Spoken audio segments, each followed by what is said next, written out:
started this series several weeks ago, and if you're just joining us, we're kind of in the middle of the movie here. We'll catch you up in just a few minutes. But one of the things that I have to confess this morning is that my New Year's resolution is gone out the window. Anybody else with me on that? Anybody set something? It's not like I didn't completely blow it. I haven't had a Mountain Dew yet this year, so I'm still kind of proud of that because there's actually a Mountain Dew in my house that I have not drank. So that's a big deal for me, in case you don't know that. I have had a cookie or two, and I might have had some milk duds at the movies yesterday. So my no sweets thing is kind of out the window at this point. I'm not back on my regular regimen, but the thing is, this time in the month, like we're 3 weeks in or so, and people have already stopped going to their brand new gym membership, right? Hopefully, I'm not going to ask you to raise hands because that would just be terribly embarrassing. But you know, so many people, like this is the time of year that gyms make their money because everybody gets a membership, and by this time, kind of the newness and the excitement is worn off. If you're not one of those people, congratulations, don't tell us about it because we'll want to punch you in the face. But that's the thing, is like, it's just all those new things that you want to do, all those exciting projects, or the stuff you're like, I'm going to get this done, I'm committed. Well, by this point, 3 weeks in, you're just kind of like, yeah, maybe next year. Right? Or I'll get to it. I've got the whole year to get it done. I'll get to it. And I don't know if you have those projects. I remember growing up watching The Cosby Show, and Bill Cosby, his character on the show, was notorious for starting projects and never finishing them. I think there was a spice rack in the kitchen that he never finished that they would bring up reoccurring in the show. And guys tend to be like that. We'll start a project and we'll never get around to finishing it. I'm not one of those guys. I asked Anita this week, like, is there a project that like I started but I never finished? And she's like, that's not really how you operate. I'm like, no, it's not. I'm not OCD, I'm CDO. The letters have to be alphabetical for me. That's kind of how it works. I'm a little bit, like, I used to ask this question when I was interviewing people for staffing positions. I'd say, if you went and bought an entertainment center, kind of late at night, and you brought it home, there's three options. Would you A, put the whole thing together that night, B, put part of it together, go to bed, finish it the next morning, or C, wait till the next morning and finish and put the whole thing together? Anybody? A's in the room? Yeah, okay. B's? Anybody? No? Good. Okay, C, wait the next day? Okay, y'all are probably smarter. I'm an A person, as you might have guessed. I have to put it all together that night. I will be up all night until it's done. So that's kind of me. I don't have unfinished projects, but what I do run into is I get frustrated in a project, and I have to finish it. For instance, when we lived in this little town called Mullins, South Carolina, we lived in this rental house. It was a really nice house, but the floor in the downstairs bathroom was just kind of like it was linoleum that was like warped or something. It was showing the wood underneath, and so like, well, it's a rental, but I'll go ahead and put down some tile. And don't give me too much credit. I wasn't doing like the fancy like grout and everything. It's like the stick-on tile, you know, like the pieces and you stick it. That's what I was doing. And so it was fine. I researched. I knew you were supposed to start in like the certain place so that it looked right, and then you could hide the cut pieces like near the toilet. But that was a bigger problem than I realized, because the toilet has a circle, and that's really difficult to cut if you've never done anything at all whatsoever, handiwork at all. So at some point I got tired of that, and I got a rubber mallet. Don't get ahead of me. And I just started smashing the tile down so it was flat. And so behind the toilet in that house in Mullins, I would guess to this day, are some cracked pieces of budget tile. And that's kind of how I work. But some guys, they just don't finish the project. They leave it in the garage and it kind of dies there until a garage sale and you throw it away. Ladies, y'all are kind of bad about crafts. There are some women that I know, I won't name names, but they have a couple of different craft projects in some closets that are halfway done. Maybe like that. But, you know, the thing is, we all kind of go through this. We all kind of have our thing that we start and we're excited about, but then the newness wears off. And it gets kind of frustrating. And as a matter of fact, in the story of Nehemiah, we kind of encounter that where we are today. And so just to catch you up, Nehemiah, in case you don't know the story of Nehemiah, maybe you haven't been with us, Nehemiah was a guy who was born in exile. The area of Israel, the country of Israel now, was once the kingdom of Israel, and it was split into two kingdoms at some point, not long after they instituted the monarchy. And it became the northern kingdom of Israel, the southern kingdom of Judah. But the city of Jerusalem was still kind of the centerpiece. And as you know today, it's still the centerpiece of a lot of conflict. And so it was kind of the place, regardless of what kingdom you lived in. And so this area was taken over by the Egyptians, then was taken over by the Assyrians, and then the Babylonians came and took over the Assyrians and the Egyptians. And then years later, the Persians came over and defeated the Babylonians. And so now we find the Babylonian king, or the Persian emperor, Artaxerxes, is the guy who's in command. Now, his predecessors had come along, and where the Babylonians had taken the best of the best out of all these countries that they overtook and brought them to Babylon to create this like massive, amazing, super trooper kind of culture, Cyrus the Great came through as a Persian emperor and said, you know what, we got all these people, why don't y'all go home? And so he started sending the exiles back to their homes. And so there's this first group of Israelites, these Hebrews that went back to Jerusalem, and it didn't go so well because there were other people that had moved into town. The walls of Jerusalem and the temple had been burned down, so they start rebuilding the temple, but they don't have really any other resources to rebuild the town and make themselves safe. So there's bands and marauders and bandits all over the place that come in and just beat them to death and take what they want. And so years later, Artaxerxes is the king, and Nehemiah is this guy who was born in exile. He's a Hebrew, and he is actually cupbearer to the king. So his proximity to the man in power is tremendous. And so one of these groups of exiles, they send a contingent back to the city, to the Susa, to the citadel of the Persian Empire. And Nehemiah goes to them and says, like, tell me what's going on in Jerusalem. And they inform him that it's not good, that the people are really in danger. The city's in shambles. The wall has been burned and broken down. And Nehemiah is just crushed over this. And he's so crushed that when he goes to work, the king actually notices that he's not doing so well. He doesn't look good. And so he asks, what's the matter, Nehemiah? Nehemiah tells him, well, how can I be happy when the city of my fathers is in shambles, and when the walls are burned down? And the king says, what do you want me to do about it? Nehemiah says, well, here's what I want you to do about it. The king says, yes. And sends Nehemiah back to Jerusalem with money, with power, puts him in a place of power, and he sends him back to Jerusalem to rebuild the walls of Jerusalem. And so last week, we saw that he goes out secretly to check out the walls, to kind of get and gauge what kind of work they had in front of them. And so he goes back to the leaders and he tells the leaders, this is the plan. And as we talked in our lives, sometimes we have a plan, but the rigors of life and the chaos of life tends to mess that plan up. For Nehemiah and what we need to aspire to, we need to make sure that God's plan is our plan, not just our plan. Because when God's plan is our plan and stuff kind of happens and chaos and tragedy happens, the plan isn't shaken. But when it's our plan, the plan is shaken. So Nehemiah had some difficulty. He encountered some difficulty, but they kept going. As a matter of fact, we saw that the people were strengthened by Nehemiah's words. They were kind of inspired, and they got to work, and they started building the wall. But here, where we pick up in chapter 4, the work has started, but the newness is worn off. Just like for you and I in this new year, kind of the newness and the excitement has worn off. As a matter of fact, we can assume from kind of some of the writings and some of the research here that some people have even quit working on the wall. Because don't forget, the bandits and the marauders and the danger is still out there, and they're trying to rebuild the wall, so they still don't have the security they need. And so I introduced you to a couple of guys that were kind of the leaders of this attack, or the people who were kind of the enemy of the city of Jerusalem. Was Sanballat, Tobiah, Geshem. These guys were leaders of the areas around. As a matter of fact, Sanballat was the governor of Syria, modern-day Syria, and he was kind of making a lot of money with Jerusalem not being secure. And so he hears that the work is going together, and he's pretty frustrated. So what he does, like any bully does, is he starts making fun of him. And he and his buddies get together, and apparently in the presence of some Jews, of some Hebrew people, enough that the word got back to Nehemiah for what he was saying. And Sanballat starts making fun of them. It's like, what are they going to do? Are they going to rebuild the whole wall in a day? Are they going to bring back the stones that have been burned? I mean, it's really a joke. You can see the situation. They're all laughing. And then Tobiah, his buddy, comes along. He says, yeah, what they put together over there, if a fox jumps up on it, it's going to crumble. So they just start just giving them all kinds of criticism.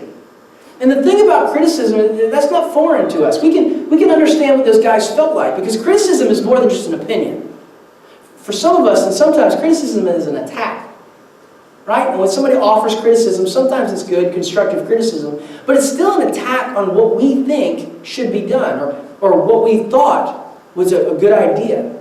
And so for the people here in Israel, in Jerusalem, who were trying to rebuild the wall, they're facing this criticism from their enemies, and it's debilitating. It's frustrating. I did some research this week to look and see at some people that are famous for being criticized. And as a matter of fact, Elvis, you guys know who Elvis is? I know some of you. There's the king. I spent way too much time trying to pick out the right picture for that. Elvis performed only one time at the Grand Ole Opry. Did you know that? One time at the Grand Ole Opry. And he bombed. It was bad. It was about 1954. It was before he hit it big, before he even signed his RCA contract. Just bombed. And the manager at the Grand Ole Opry literally told Elvis, and I'm not making this up, to go back to Memphis and drive trucks. That was his job before he became an artist. That's what he should do with his life. The manager at the Grand Ole Opry told Elvis, why don't you go back to Memphis and go back to driving trucks? I think you'll be more successful. That's some serious criticism from a serious person. I mean, the Grand Ole Opry is a big deal. It was an even bigger deal then because there were less venues. And so if I'm bombing at the Grand Ole Opry and the guy who's in charge tells me that I'm not going to make it, wow, that's tough. Maybe you know who Lucille Ball is? Lucy? I know some of these examples are kind of older, but, well, I think they're cool. Lucille Ball was actually told by her drama instructors that she needed to pursue something other than acting. She was no good. Lucille Ball. We can all gather that she was pretty successful in life. Not just I Love Lucy, but she made a ton of movies, and she was very, very, very successful in life as an actress. But someone at some point in a leadership position in her life told her she was no good. Serious criticism. It's not just an opinion, it's an attack. And then the final one that I looked at, and this is pretty famous, Walt Disney. I'm a big Walt Disney fan. I don't know about you, but Disney actually, when he got his first job in kind of production, he was working in Kansas City at a place called the Kansas City Star newspaper, and he was fired. You know what he was fired for? This is quote unquote. He was fired for his lack of imagination and creativity. Walt Disney was told and fired by his editor because he had no good ideas. So he goes on, and he luckily for all of us, and much to the dismay of our bank accounts, he goes on to some pretty significant success in California. But did you know this? When the city of Anaheim originally said no to Disneyland, they rejected the plan for Disneyland because they were afraid of the riffraff that was going to come to town. I mean, can you believe that? They said no to Disneyland because the riffraff that was going to come to town. That is serious criticism. And when you and I face that kind of criticism, we're tempted to just kind of throw our hands up and move along. That's kind of the place where our dreams die. It's where the vision gets really frustrating.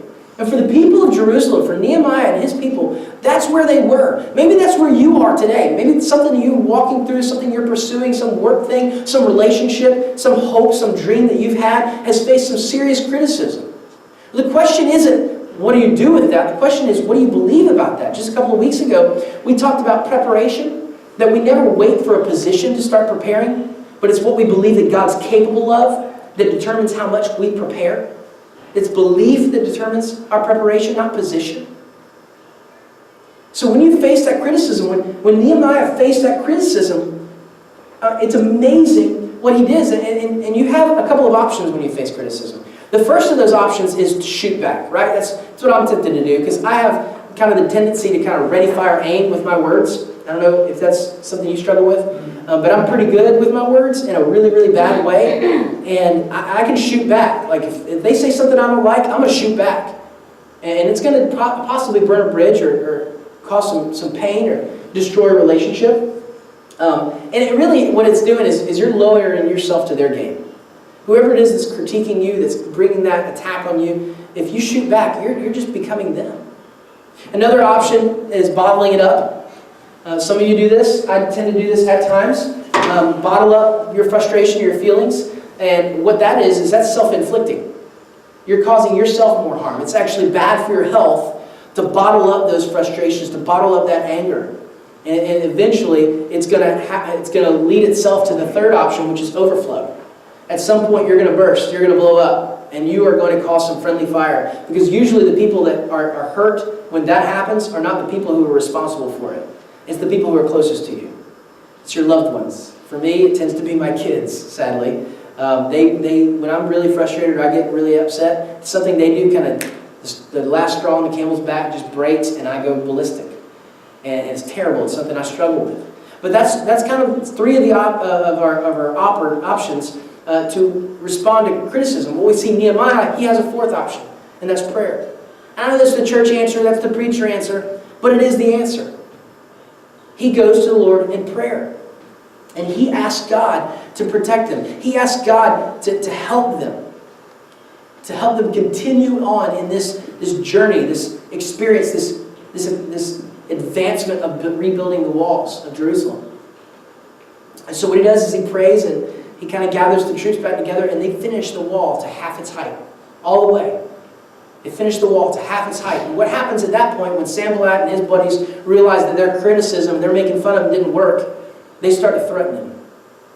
And so they start recruiting the other groups of people that kind of are surrounding the area of Jerusalem, and they start threatening attack. As a matter of fact, they start lining up as if they're going to march on Jerusalem. And for the people of Israel, the people of Jerusalem, the Hebrew people that weren't living in the city, they were in the outer places in the Jordan Valley and all these other areas, they saw this. They saw the armies gathering together. They saw the impending threat, the doom that they were facing. And so they go back to Nehemiah. They say, Nehemiah, you've got to help us. Forget this wall. We've got to secure ourselves. We've got to arm ourselves. All these people you have working on this wall, you need to put weapons in their hands, and we need to attack before we're attacked and destroyed. And Nehemiah does something that when I first read this, it blew my mind. I've never forgotten the challenge that he gives. So Nehemiah gathers the nobles and the officials. And what he does is he takes their children, their families, and their wives, and he places them outside the wall in the lowest parts of the wall. And he says to the nobles and the officials, he says, look, this is why we're doing this. This is more than just brick and mortar. We're fighting for our families, for our God. As a matter of fact, he says this in Nehemiah chapter 4, verse 14. He says, do not be afraid of them. Meaning the marauders, Sanballat and his guys. Do not be afraid of them. Remember the Lord who is great and awesome. And fight for your brothers, your sons, your daughters, your wives, and your homes. I just picture it. Just picture that you're one of the leaders in Jerusalem. You're one of the people that people are coming up to daily, possibly multiple times a day, saying, what are we going to do about the armies that are forming? What are we going to do? And Nehemiah brings you, and you come to a place in the wall, and you see just past the wall, maybe in a hole in the wall or a low part of the wall, you see your wife, or you see your brother, or you see your children standing out there exposed. Imagine the emotion that wells up in that. And Nehemiah says, remember the Lord. He doesn't say get stronger. He doesn't say get convinced. He says, remember the Lord, who is great and awesome. I don't know about you, but when I think about my life and what I'm pursuing, it's so much more than just a career. It's so much more than am I going to be invited to speak at a conference or something? Are we going to have a big church? Are we going to have a building? Are we going to buy land? It's so much more than that. When God started to really shake my heart about this church, I've shared this with many of you. I was in my regular Bible reading. I read the Bible through each year. And I started looking at God's creation plan. And I see that He created the world, and then He created man, and then He created woman to create marriage, and He created family.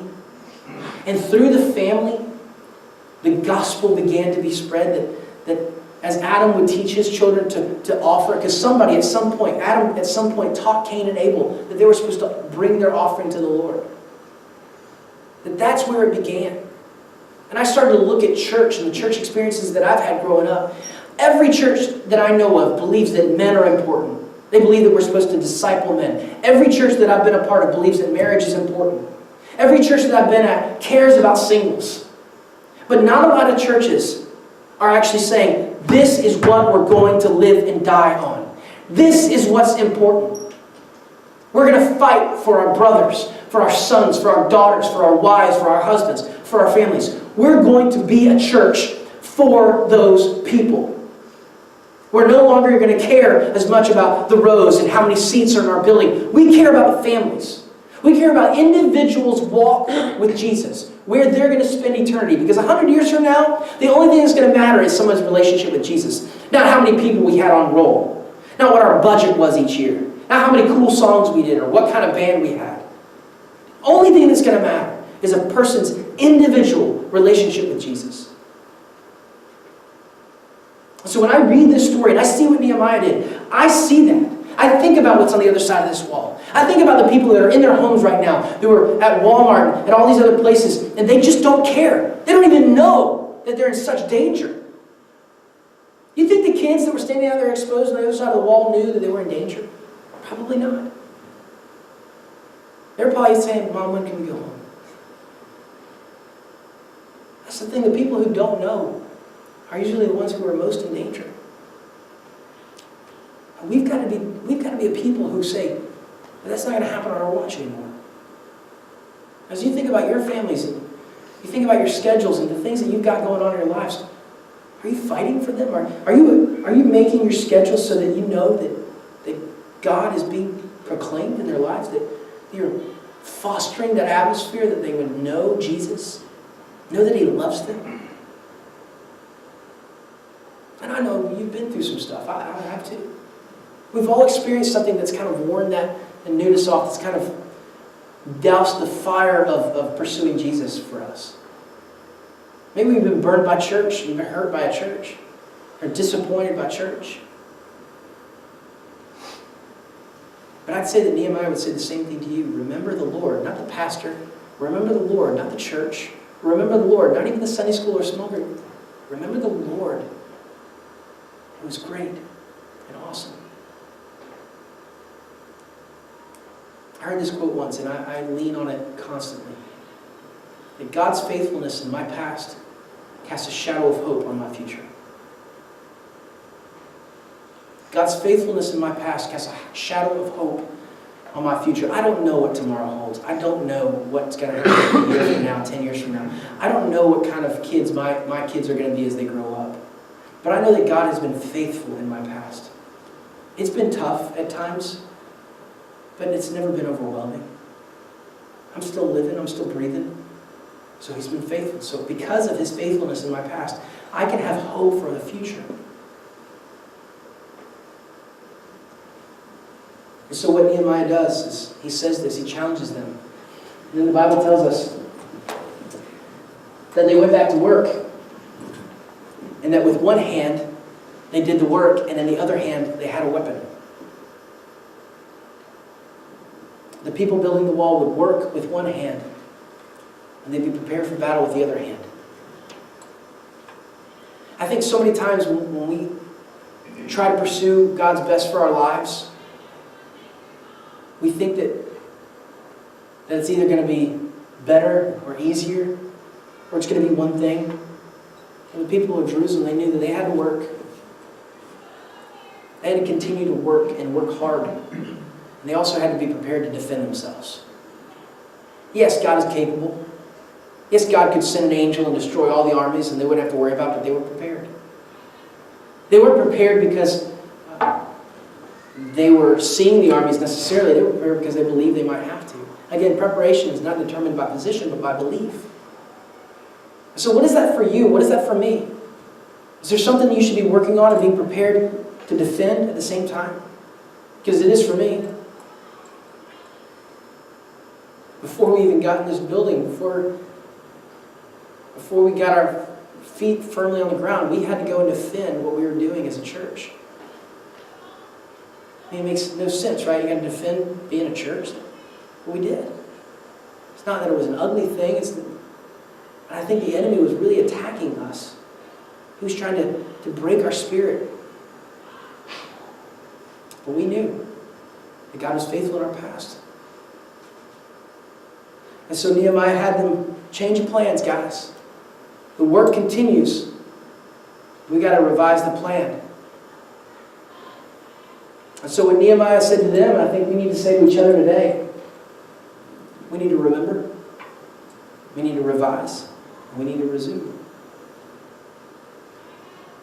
What is that in your life? And maybe you've lost hope in, and you've kind of gotten frustrated. You've gotten frustrated with.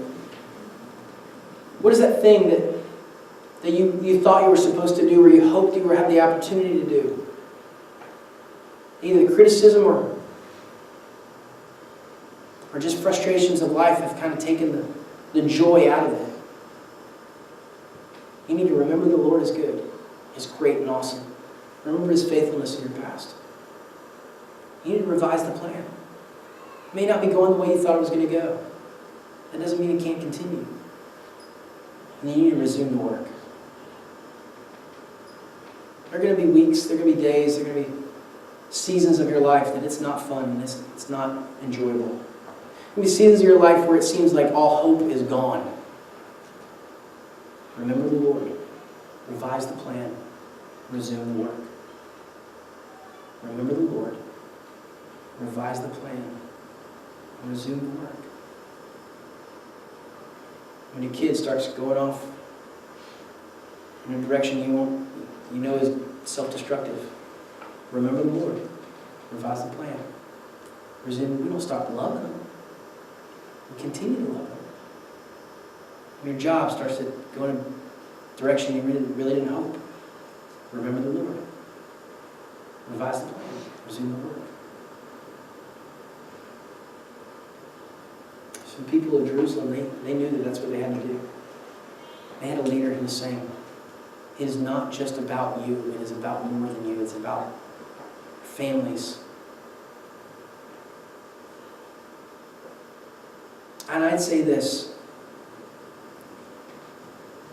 it's not just about Grace Collective Church, it's about the people of this county, people of this state, people of this country, people of this world who do not know Jesus.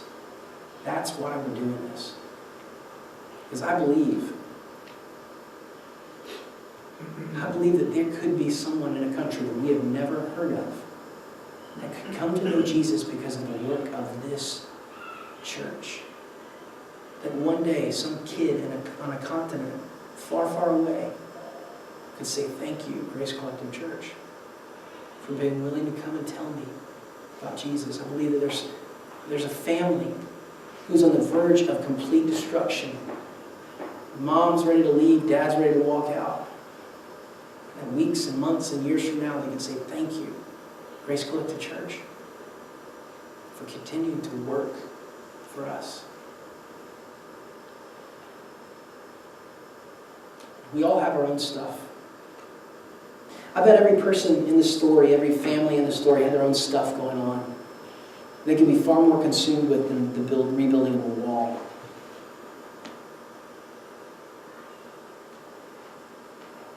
And sometimes God wants to use you in a greater capacity than you ever could imagine. Far beyond your own understanding or your own belief. So what's that going to look like for you? Imagine, just imagine for a minute what it would look like if every difficulty you encounter and if every criticism that you hear and every frustration you experience, instead of just letting it weigh down on you and crush your spirit, you remember the Lord. Imagine a church who, despite not having a building, or despite not knowing what next year holds, decides we're going to take the gospel to a community. We're going to tell people the great news of Jesus and His love for them. We're going to show them, not just in services, but at the cash register line at Walmart, at the register line at Harris Teeter, in the city parks. We're going to serve them. We're going to pick up trash, even if it's not ours. We're going to go and fix yards. We're going to help widows and care for orphans. Imagine if a church decided that we're going to remember the Lord, who is great and awesome, and we're going to work. Not so that we can build up our name, so we can bring glory and honor to His. There's work to be done. Just imagine what it would look like in our city if we committed to that. If you committed to that. There'd be no stopping us. Remember, revise, resume. That's the challenge. That's the opportunity. Let's pray. Lord, I thank you so much for being faithful in my life. Thank you for not giving up on me. giving me opportunities to experience you at a deeper level. So Jesus, I pray that you'd help each of us to recognize what you truly want for our lives. And that when we are faced with criticism or attack, that we will remember you. And we trust you. And we continue working towards the life you have in store for us. Jesus, we love you. We pray this in your name. Amen.